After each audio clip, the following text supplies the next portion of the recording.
Back to my channel. ఇక సర్వపిండి తినాలంటే మా ఇంట్లో ఎన్ని ఐటమ్స్ కావాలన్నా చూడండి, అన్ని ముందట పెట్టుకున్నా. పిండి లేదు ముఖ్యంగా.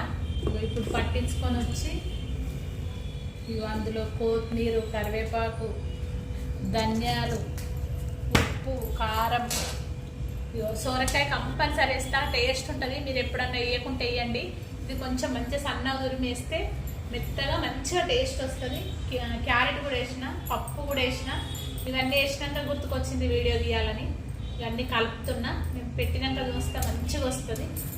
సర్వపిండి అయిపోయింది, టేస్టీగా ఉంటుంది.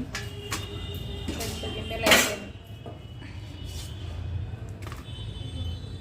మీరు తప్పకుండా ట్రై చేయండి, ఎందుకంటే సోరకాయ వేస్తే టేస్ట్ బాగుంటుంది, కమ్మగా ఉంటుంది.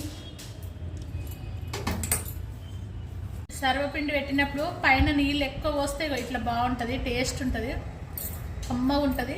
నాకు ఇష్టం. చిన్నప్పుడు మా అమ్మ ఊకి ఇట్లా పెడుతూ తినేదాన్ని.